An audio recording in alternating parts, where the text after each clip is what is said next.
Vamos a la palabra de Dios, vamos al Evangelio según Marcos capítulo 14 y vamos a ver los versículos 1 y 2. Marcos capítulo 14, versículos 1 y 2, solo 2 versículos el día de hoy, pero mucho que el Señor nos va a hablar. El título de la enseñanza es Los planes del hombre ante los planes de Dios. Los planes del hombre ante los planes de Dios. Dice Marcos 14, 2 días después era la Pascua y la fiesta de los panes sin levadura. Y buscaban los principales sacerdotes y los escribas cómo prenderle por engaño y matarle. Y decían, no durante la fiesta para que no se haga alboroto del pueblo. Hacer planes es parte de nuestra naturaleza.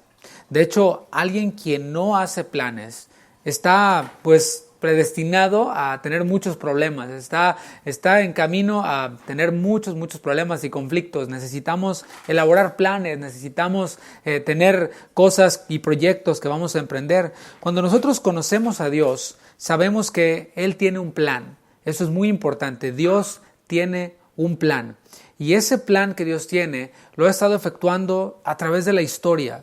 Cuando nosotros, repito, conocemos a Dios, nos damos cuenta de que no se trata de mi plan, no se trata de mí, sino se trata de Dios. Y Dios tiene un plan, el cual desde el principio para nosotros lo ha estado efectuando. Desde la creación podemos ver cómo Dios tenía un plan de 6 días, en el cual Él fue creando las cosas. Él fue creando la tierra primero para poder crear a los animales, a las bestias. No creó primero a los animales y luego donde los ponía, ¿no? El Señor tenía un plan perfecto y hay un orden perfecto en el plan de Dios. También podemos ver lo que Él se propone hacer, Él lo hace.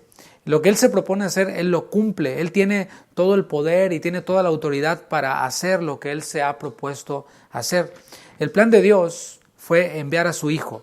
Es bien importante esto. No fue que el Señor estaba todo bien y de pronto se le salió de control el asunto, le mandaron un mensaje y dijeron, ¿sabes qué? Yo hubo problema con Adán y con Eva, así que vamos a ver ahora qué hacemos. Vamos a hacer una junta de último minuto en la Trinidad para determinar qué es lo que hacemos. Absolutamente no. El Señor tenía todo en su perfecto plan. No quiere decir que Él hizo pecar a Eva, no quiere decir que Él hizo pecar a Adán. Simplemente Él sabía lo que iba a ocurrir y así fue como el Señor, proveyó un sacrificio, y esto fue a su Hijo, ya desde aquellos animales que fueron sacrificados para vestir la desnudez de Adán y de Eva. Ya el Señor estaba apuntando y estaba dando un pantallazo, como un preview, como un trailer de las películas que van a salir, de lo que iba a acontecer, de lo que iba a llegar en algún momento.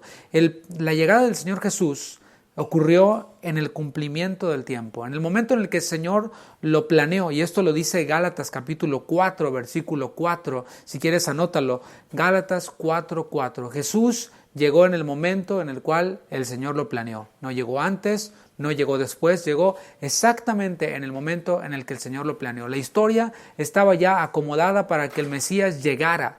Y dice Gálatas 4:4, pero cuando vino el cumplimiento del tiempo, ¿de cuál tiempo? Del tiempo que el Señor había destinado. ¿Qué dice? Dios envió a su Hijo, nacido de mujer y nacido bajo la ley. El Señor Jesús llegó cuando se cumplió el tiempo determinado para que Él pudiera llegar. En el capítulo 13 hemos visto un adelanto de los planes de Dios. Vamos a tratar de meternos en la historia de los discípulos allí caminando junto a Jesús. Imagínate ahí en las calles de Palestina.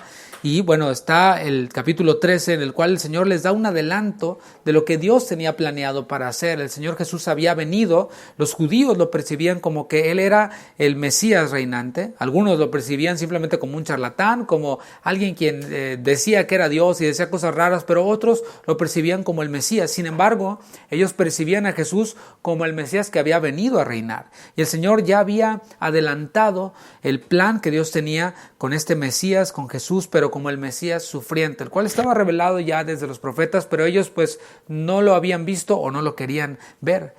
Este plan de Dios de enviar a su Hijo y de que Jesús dé su vida en la cruz no se iba a detener, iba a ocurrir y ocurrió. El mismo Señor Jesús dijo en el sermón del Monte de los Olivos, en el capítulo 13, versículo 31, el cielo y la tierra pasarán, pero mis palabras no pasarán. Esto que Él dijo que ocurriría, iba a ocurrir, no iba a ser truncado absolutamente por nada. Para que eso ocurriera, era necesario que primero Jesús fuera a la cruz. Para que Jesús redimiera a la humanidad, era necesario que primero fuera a la cruz. Y eso es lo que Marcos va a comenzar a narrar. Esto es la antesala a la cruz, capítulo en el que estamos, capítulo 14. Ya estamos a unos cuantos días, a unas cuantas horas de que llegue la cruz. La muerte de Jesús ocurrió en el tiempo en el que Dios lo planeó, ocurrió en el lugar en el que Dios lo planeó y ocurrió también de la forma en la que Dios la planeó. Vamos a ver el versículo 1. 2 días después era la Pascua y la fiesta de los panes sin levadura. 2 días después ¿de qué? Pues esta narración se ubica al terminar el sermón del Monte de los Olivos. Cuando Jesús terminó de decir este sermón del Monte de los Olivos, un sermón profético en el cual él estaba ya anunciando que iba a volver incluso, que iba a morir, que iba a dar su vida, que iba a ascender, pero iba a volver y mientras tanto iban a ocurrir muchos eventos los cuales estarían de alguna manera presagiando su venida, los cuales no eran el anuncio del fin, porque primero él tenía que venir y tiene que venir para que él pueda, el fin del mundo llegue, el fin de este siglo ocurre. Así que se ubica al terminar este sermón del Monte de los Olivos, estos 2 días después, menciona un evento que es de suma relevancia para el pueblo judío hasta el momento, y es la Pascua o el Pesaj. Todos los israelitas debían de sacrificar a un cordero sin defecto, no cualquier cordero, sino un cordero sin defecto, y sacrificarlo, embarrar su sangre en los marcos de todas las puertas, y al día siguiente debían de comerlo en familia. Este es el origen de esta celebración que se encuentra en Éxodo capítulo 12, del 1 al 14, ocurrió esto, ¿no? Fue una celebración que se estableció por Dios mismo y que debía de ser transmitida de generación en generación. ¿Qué es lo que conmemoraban en esta celebración? Conmemoraban la liberación de la esclavitud en Egipto. Antes de salir, Dios mandó una última plaga. ¿Te acuerdas cómo Moisés fue ante Faraón y le dijo, deja ir al pueblo? Y Faraón se negaba, había endurecido él mismo su corazón. Y el Señor, a pesar de que Faraón había endurecido su corazón, le enviaba advertencias y plagas, y Faraón nada que daba su brazo a torcer. En algunos momentos parecía como que daba su brazo a torcer, pero al final no lo hacía. Y la última de las plagas que envió el Señor fue la muerte de los primogénitos. A la medianoche Dios iba a pasar por todo Egipto y los primogénitos morirían. Eso está en Éxodo capítulo 11, versículos del 4 al 5. ¿Qué es lo que estaba haciendo el Señor? El Señor estaba enviando juicio, pero Dios tenía un plan para salvar a los primogénitos del pueblo de Israel. Los primogénitos egipcios morirían, pero los primogénitos del pueblo de Israel tenían una oportunidad de salvarse. Dios le mandó por medio de Moisés y de Aarón que sacrificaran a este cordero y les dio instrucciones específicas para sacrificarlo y también para compartirlo en familia. Y esto es bien interesante, como el Señor les dijo, van a sacrificar al cordero, van a embarrar la sangre sobre los dinteles de las puertas, pero el cordero, lo que sobre de la carne, la van a compartir en familia. La otra fiesta a la que Marcos hace referencia era la fiesta de los panes sin levadura, conocida también como la fiesta de los ácimos. Parte de este ritual es bien interesante. Parte de este ritual consistía en examinar la casa. Todos debían de examinar la casa para que no hubiera levadura. Todo lo leudado que fuera hallado en la casa debía de ser echado fuera. Y esto lo vemos en Éxodo capítulo 12, versículo 15. Voy a leer Éxodo 12, 15.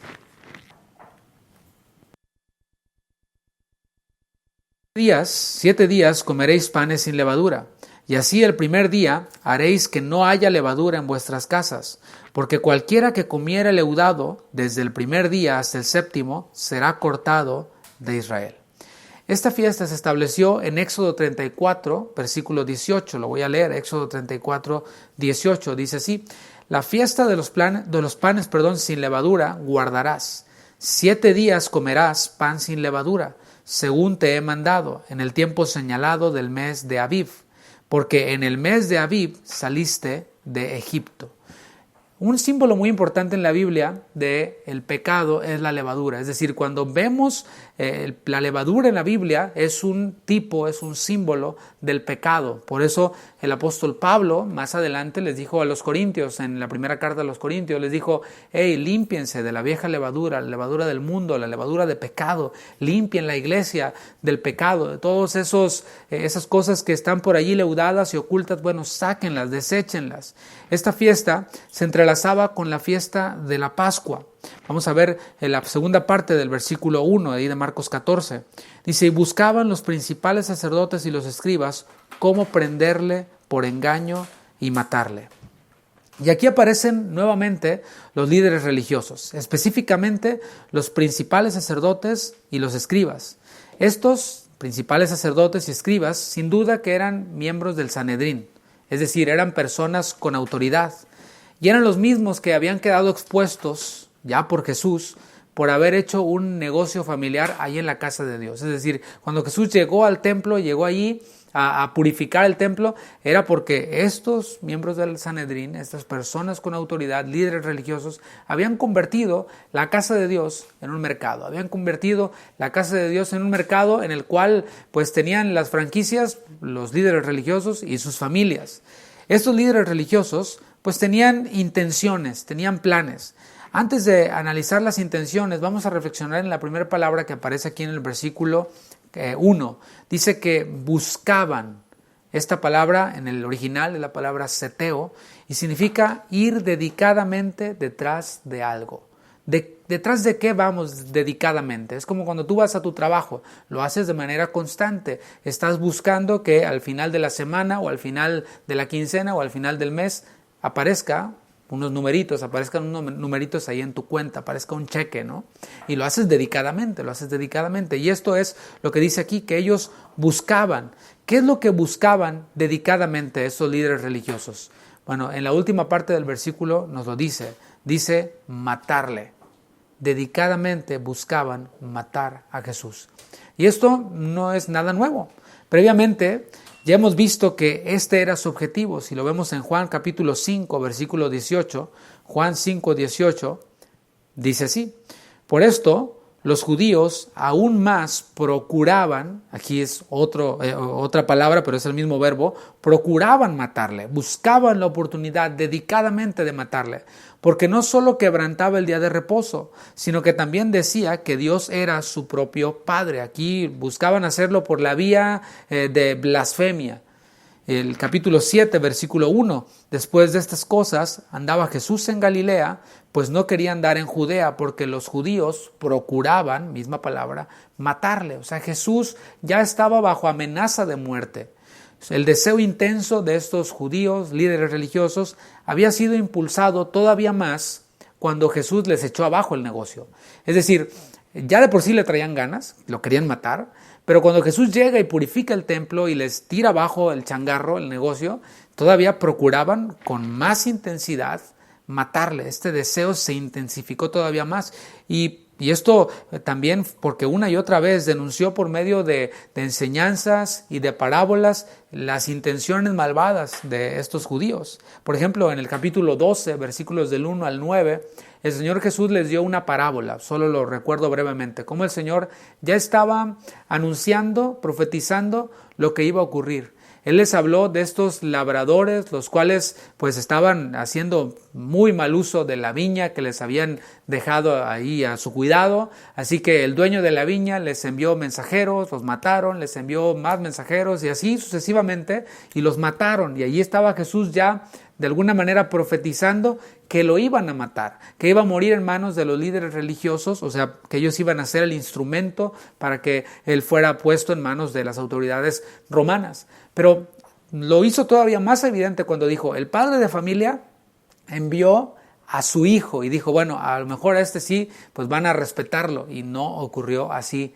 Dice la parábola, matando al hijo, lo mataron, así que Jesús estaba diciendo y estaba profetizando lo que iban a hacer con él. El Señor ya estaba denunciando lo que iba a ocurrir, o anunciando, quiero decir, lo que iba a ocurrir. Así que hasta esas alturas de la enseñanza, sería bueno preguntarnos, sería un buen momento para preguntarnos acerca de nuestras intenciones. Las intenciones de estos líderes religiosos, judíos, según ellos hijos de Abraham, eran matar al Señor Jesús, y lo hacían de manera dedicada, sistemática, buscaban la oportunidad. La pregunta es para nosotros, ¿cuáles son nuestras intenciones? ¿Tendrán acaso algo que ver con lo espiritual? ¿O tendrán acaso algo que ver con únicamente lo terrenal? Las intenciones, amigo, hermano, que nos ves, manifiestan nuestra naturaleza. Es decir, ¿qué es lo que planea un animal en la selva? Un león, un tigre. Bueno, planea ir detrás de su presa para sobrevivir, cazar una presa para sobrevivir. Y algunos de ellos se quedan horas allí, ¿verdad? Cazando su presa, viendo tranquilos hasta que llega el momento y ¡pum! Si has visto los canales de animales, cómo revelan estas partes de la naturaleza. Bueno, las intenciones que nosotros tenemos manifiestan nuestra naturaleza. Aquí podemos ver a judíos, líderes espirituales, que tienen la intención de matar. Y esto manifestaba su verdadera naturaleza. El Señor Jesús lo dijo así. En Juan 8:44, el Señor les dijo directamente en su cara, les dijo esto: vosotros sois de vuestro padre el diablo, y los deseos de vuestro padre queréis hacer. O sea, ustedes tienen estas intenciones y estos deseos porque es la naturaleza que hay en ustedes. Por más que ustedes digan, no, nosotros somos hijos de Abraham. No. ¿Cuál hijos de Abraham? Son hijos del diablo, es lo que les está diciendo el Señor Jesús. Pues él ha sido homicida desde el principio. Claro, quieres matar porque tu padre es el diablo quien fue homicida desde el principio. Y no ha permanecido en la verdad. ¿Por qué? Porque no hay verdad en él. Cuando habla mentira. Cuando habla mentira, de suyo habla, porque es mentiroso y padre de mentira. Aquí nos da bastante profundidad. Para poder cumplir con su objetivo, estos líderes religiosos, según Jesús, hijos de su padre el diablo, debían de elaborar un plan. Es decir, estaban sus deseos, ahora necesitaban un plan para poderlo efectuar. Originalmente, ellos habían buscado hacer a Jesús caer por sus palabras. Primero fue porque él dijo que era hijo de Dios y por blasfemia lo querían apedrear, lo querían matar. Pero no podían porque estaban bajo el imperio romano y no podían matar a cualquiera así porque sí, tenía que ser llevado ante las autoridades romanas. Así que, ¿qué es lo que estaban haciendo ahora? Estaban tratando de hacerlo caer en sus propias palabras, según ellos. Ese era su plan. Por eso vinieron con un plan, según ellos, maestro, para decirle, ¿es lícito dar tributo al César o no?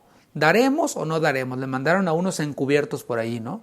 Y dijeron, pues si dice que no es lícito, ahí está, lo acusamos contra los romanos y lo matan. Y si dice que es lícito, pues queda mal con los religiosos. Así que según nosotros lo tenemos. Y vimos cómo el Señor pues los hizo fracasar en todas y en cada una de las pruebas que le pusieron, o de los 4, como decimos en mi país, que le pusieron. El Señor respondió con sabiduría. Y no solo eso, no solo respondió el Señor con sabiduría, sino que por un lado les aventó la bomba ahí a los que lo estaban tratando de hacer caer en sus palabras, y por otro lado volteó con sus discípulos y les enseñó, aprovechó esta oportunidad. Así que, ¿qué fue lo que hicieron estos líderes religiosos? Que en este deseo y en este plan que habían elaborado, pues no habían tenido éxito. Pues buscaron ir por la vía turbia. Dijeron, vamos a hacer lo que sea necesario para cumplir con nuestro objetivo. Dice la segunda parte, continuamos en el versículo 1, y buscaban los principales sacerdotes y los escribas cómo prenderle por engaño y matarle. No lo habían podido hacer por la vía de la blasfemia, por la vía de las trampas, de las preguntas capciosas y tramposas. Bueno, ahora lo iban a hacer por engaño, iban a hacer lo que fuera necesario para cumplir su objetivo. El término usado por Marcos aquí para engaño es una palabra bien interesante, es la palabra dolos. ¿Has escuchado? Es una palabra que se transliteró así al castellano. Cuando dicen, esta persona hizo algo malo y lo hizo con dolo, es decir, con la intención de hacerlo. No es como que, ups, fue un accidente, no. Lo hizo con premeditación, alevosía y ventaja, con dolo. Primariamente, esta palabra dolos significa cebo. Así como cuando le pones a alguien aceite en el piso para que se resbale, significa también trampa, significa artificio, significa también engaño, o significa doblez, una doble cara, que tú ves una cosa por encima, pero por abajo es otra. Tiene que ver con un señuelo de caza, tiene que ver con un truco. Si el objetivo es malo de estos líderes religiosos, ¿cómo será el método para llevar a cabo ese objetivo que ellos tenían? Pues igual de malo, lo que sea para poderlo cumplir. Y aquí surge una aplicación, porque estamos viendo a líderes religiosos, estamos viendo a aquellos quienes les había sido confiada una viña, el pueblo de Dios, para apacentarlo, para cuidarlo. Y hay líderes religiosos quienes dicen tener objetivos piadosos. No, mi objetivo es predicar el evangelio, mi objetivo es plantar iglesias, mi objetivo es este. Pero se manejan por medio de engaño, por medio de doblez. Y cuando hacen esto, revelan que su objetivo realmente no proviene de Dios. Manifiestan así su verdadera naturaleza. No podemos llegar a buenos objetivos por medios tramposos, por medios engañosos, por medios artificiosos. No podemos hacer eso. No es esta filosofía de Maquiavelo no aplica en las cosas de Dios. ¿Cuál era la filosofía de Maquiavelo? El fin justifica los medios. O sea, podemos hacer algo turbio, pero si es para un buen fin, está bien. No, eso ni siquiera debe de funcionar en nuestra vida cotidiana. Absolutamente no. Los medios que debemos de usar son los medios de Dios, para los fines de Dios. No podemos llegar a los fines de Dios por medio de los métodos de Satanás. ¿Cómo vamos a mezclar la mentira, el engaño de Satanás para poder llegar a ser el plan de Dios? Así que esto queda ahí. Cuando nosotros nos manifestamos de esta manera, por medio de engaño, de doblez, se está manifestando la verdadera naturaleza. Así que tengamos cuidado. Ellos ya tenían entonces el objetivo de matarle. Ya tenían el cómo. Lo iban a hacer por medio de engaño, por medio de mentira, si era necesario. Ahora faltaba el cuándo. Tenían objetivo, el cómo lo iban a realizar, y faltaba el momento, cuándo iban a realizar este objetivo. Dice el versículo 2, y decían, no durante la fiesta, para que no se haga alboroto del pueblo. Estos líderes religiosos no deseaban que su plan mentiroso y engañoso ocurriera durante la Pascua, durante la fiesta. ¿Por qué? Porque ellos no sabían cómo iba a reaccionar el pueblo. Recuerda que en aquel momento había mucha gente de todos lados para celebrar la fiesta y ellos no sabían cómo se iba a dar. Es decir, por un lado vieron que el pueblo recibió a Jesús montado en un pollino con palmas y cantando Hosana al Hijo de David, y arrojaban las túnicas y todo esto, pero ellos no sabían cómo iba a reaccionar el pueblo si ellos procedían con su plan engañoso y mentiroso. El Evangelio según Juan nos da un panorama todavía más amplio de esta situación. Aquí en Marcos solamente nos dice en este versículo, y decía, no durante la fiesta para que no se haga alboroto del pueblo, pero fíjate lo que dice Juan, capítulo 11, que es paralelo de este versículo. Dice Juan 11, versículo 47. Entonces los principales sacerdotes y los fariseos reunieron el concilio y dijeron, ¿qué haremos? O sea, ya está el objetivo, ya están los métodos, lo vamos a hacer como sea. Ahora es cuándo, o sea, ¿cuándo lo vamos a hacer? Porque este hombre hace muchas señales. Si le dejamos así, todos creerán en él. Y vendrán los romanos y destruirán nuestro lugar santo y nuestra nación. Mucha gente en aquel tiempo decía creer en Jesús. Eran multitudes las que seguían a Jesús. Muchos incluso le aceptaban como el Mesías, pero acuérdate que dije, y lo hemos visto, le reconocían como el Mesías triunfante. Por eso le recibieron allí en la entrada a Jerusalén, como si fuera, ya llegó el Mesías que nos va a liberar del yugo romano.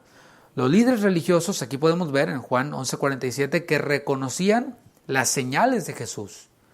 Pues eran incuestionables. Allí estaban los ciegos que podían ver, los leprosos limpios, o sea, eran innegables las señales que el Señor Jesús había hecho. Recordemos que Israel estaba bajo el yugo de Roma.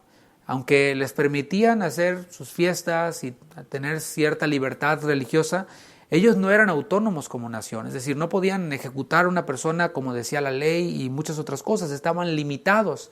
Así que, ¿qué es lo que decían ellos en este concilio, en esta junta? Decían, si la gente proclama a Jesús como Mesías político, pues vamos a tener un gran problema con los romanos. ¿Te fijas? O sea, ellos supuestamente creían en el Mesías, pero cuando llegó el Mesías dijeron, no, porque no vayamos a tener problemas con Roma. Aunque Jesús no venía como un Mesías político, sino como un Mesías sufriente para pagar por el pecado de ellos y de todo el mundo.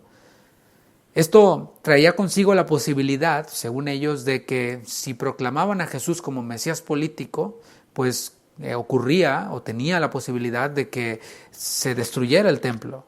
Y entonces sí, si no había templo, no había changarro. Es como si le cierran el canal de YouTube a un youtuber que monetiza, ¿verdad? Pues se le acaba el negocio. Por esto ellos también vemos cómo añaden a este plan pues el nacionalismo. Ellos dicen, destruirán nuestro lugar santo, nuestro changarro santo, y nuestra nación, porque qué israelitas somos, ¿no? Estos líderes religiosos temían más a la reacción del pueblo y a la reacción de los romanos que a matar a Jesús. O sea, tenían una vida en sus manos. Decían, no importa, vamos a matar a una persona, no importa. A este que dice que es el Hijo de Dios, lo vamos a hacer con mentiras, eso no nos preocupa. Lo que nos preocupa es cómo va a reaccionar el pueblo, que se nos caiga el changarro, cómo van a reaccionar los romanos, y más que matar a Jesús. Y aquí podemos hacernos una pregunta. ¿Qué nos preocupa más? O sea, ¿qué es lo que realmente nos interesa más? ¿Lo que la gente diga o nuestro propio pecado? ¿Qué es lo que nos preocupa más? ¿Mi bienestar? Porque si dejo esto que yo sé que está mal, pues me va a traer consecuencias y bueno, tengo que alimentar a mi familia y no puedo dejar esto. Bueno, ¿nos preocupa más lo que diga la gente o nuestro propio pecado? ¿Hasta dónde seremos capaces de ir para renunciar a nuestro propio pecado, para dejar y abandonar nuestro propio pecado? Bueno, así fue como los líderes religiosos llegaron a la conclusión de que no iban a llevar a cabo su plan durante la Pascua. Dijeron, ¿qué hacemos? Pues no va a ser durante la Pascua. Todo disfrazado de nacionalismo, todo disfrazado de religiosidad, porque nuestro lugar santo, nuestro santo templo. El plan de Dios era que su Hijo diera su vida como aquel Cordero de la Pascua. Vamos a ver ahora a Dios deshaciendo los planes del hombre. Y así fue como Juan el Bautista reconoció a Jesús.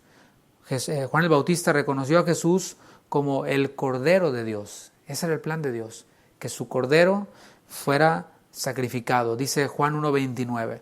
Jesús, allí ante Juan el Bautista, dice, el siguiente día vio Juan a Jesús que venía a él y dijo, he aquí el Cordero de Dios que quita el pecado del mundo. ¿Te fijas cómo un hombre con pieles de camello, un hombre que comía chapulines y miel silvestre, que no estaba en el templo, que no estaba entre la aristocracia religiosa, sino que estaba ahí en el desierto, estaba ahí junto a un río, yo creo que andaba todo bronceado, ¿no? Y oliendo pues no tan rico que digamos, pudo reconocer a Jesús como el Mesías. Y los líderes religiosos no lo reconocían ni como Mesías político ni como nada, pero él lo podía ver como el Cordero de Dios que quita el pecado del mundo. También en 1 Corintios capítulo 5 podemos ver esta figura de Jesús como el Cordero de Dios. Dice Pablo a los Corintios en 1 Corintios 5:7, limpiaos pues de la vieja levadura, para que seáis nueva masa, sin levadura como sois, porque nuestra Pascua, que es Cristo, ya fue sacrificada por nosotros. Ese era el plan de Dios, que Cristo fuera ese Cordero Pascual. Jesús iba a morir según el determinado consejo y anticipado conocimiento de Dios, como dice el libro de los Hechos. El mismo Padre ya había determinado cómo iba a ser. No iba a ser por apedreamiento, no iba a ser por, algún tipo de linchamiento o absolutamente nada, sino por crucifixión. Jesús ya les había revelado a sus discípulos cómo iba a ser esta muerte de Jesús. Iba a morir, sí, pero ¿cómo? Bueno, lo hizo primero de forma indirecta. Regresemos al capítulo 8 del Evangelio según Marcos. Marcos 8, en el versículo 31. Dice, y comenzó a enseñarles que le era necesario al Hijo del Hombre padecer mucho y ser desechado por los ancianos, por los principales sacerdotes y por los escribas. Ahí está, ahí se estaba cumpliendo ya esto. Y ser muerto y resucitar después de 3 días. Ahí les reveló su muerte y que iba a resucitar. Esto les decía claramente. Entonces Pedro le tomó aparte y comenzó a reconvenirle, le comenzó a regañar. Pero él, volviéndose y mirando a los discípulos, reprendió a Pedro, diciendo, quítate de delante de mí, Satanás, porque no pones la mira en las cosas de Dios, sino en las de los hombres. Y llamando a la gente y a sus discípulos, aquí está, fíjate cómo les reveló en qué tipo de muerte iba a morir. Si alguno quiere venir en pos de mí, niéguese a sí mismo, tome su cruz, o sea, sí voy a morir, y sígame.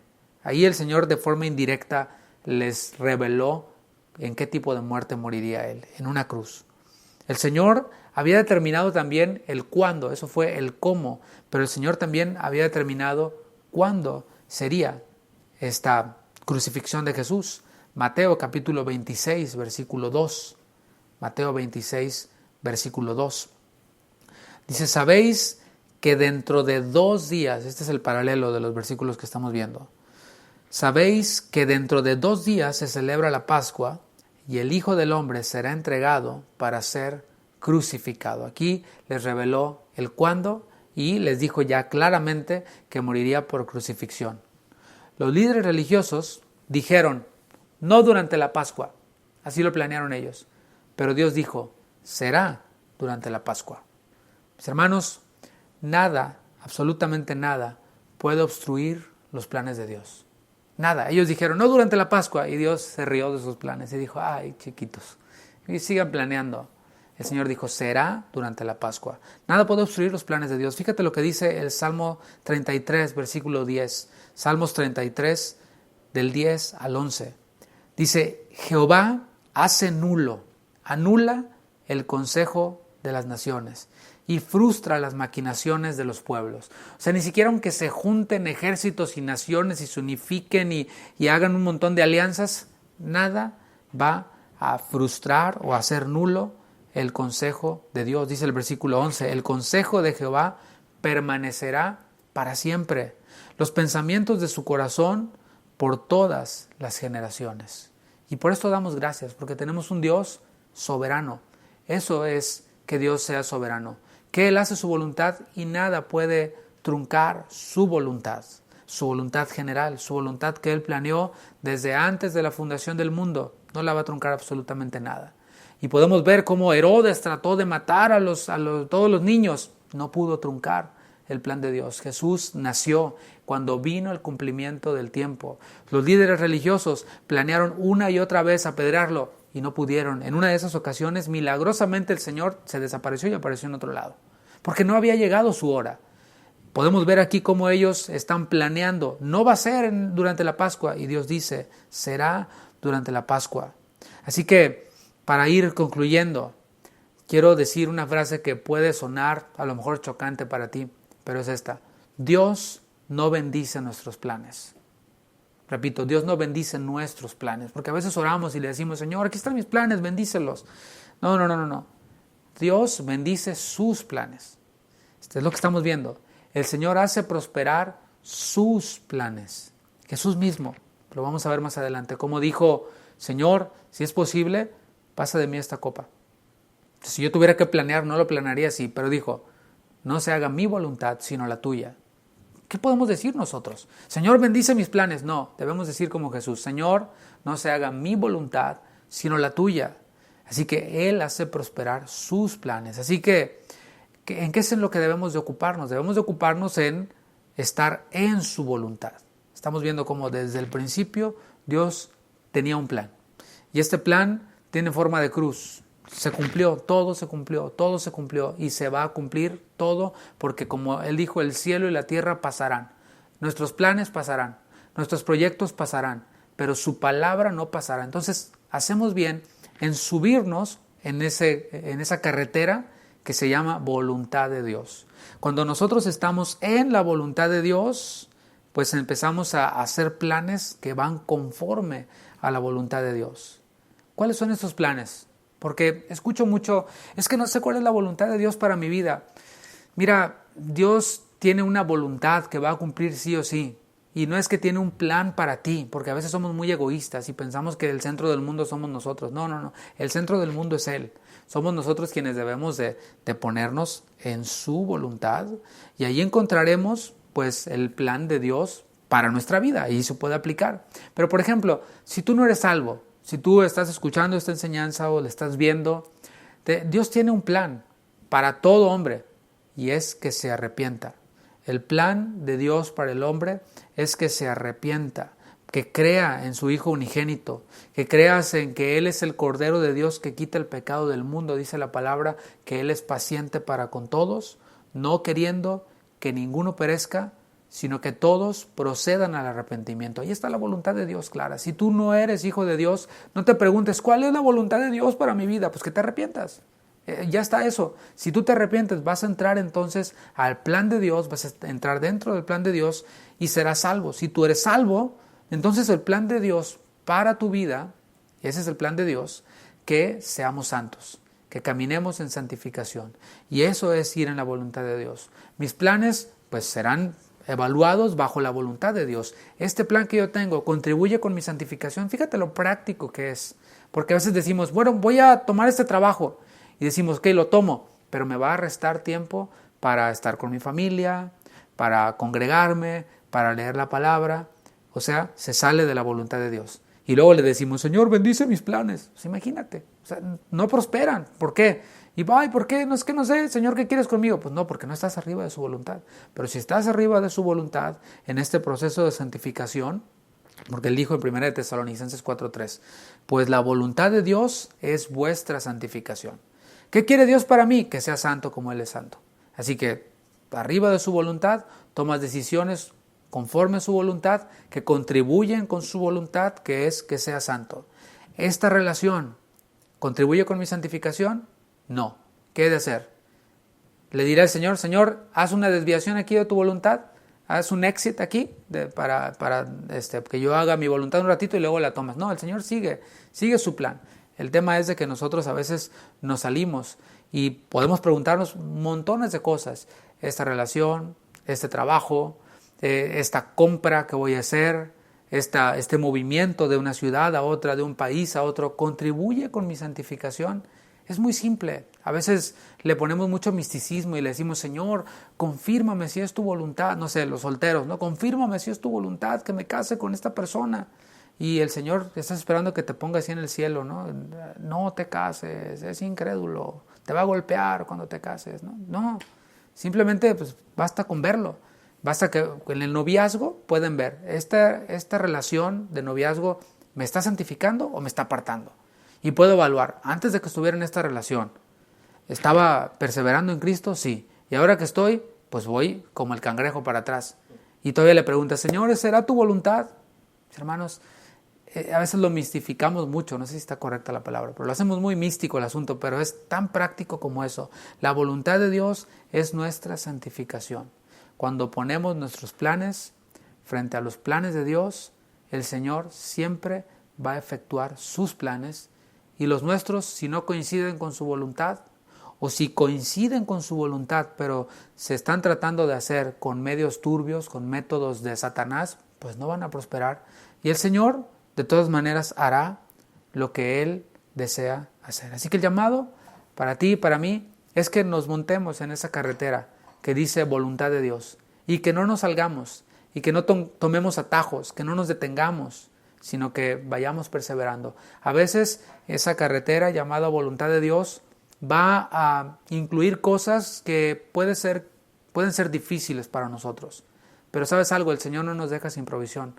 Cuando se trata de hacer su voluntad, el Señor siempre nos va a equipar. Cuando decimos, Señor, no puedo, pues el Señor dijo, pedid y se os dará. Señor, no puedo hacer tu voluntad, buscad y hallaréis. Ay, Señor, otra vez necesito, no, me doy cuenta que no puedo. Bueno, toquen, insistan y se les va a abrir una y otra vez. El Señor nos equipa para hacer su voluntad. Así que hacemos bien en que nuestros planes coincidan con su voluntad.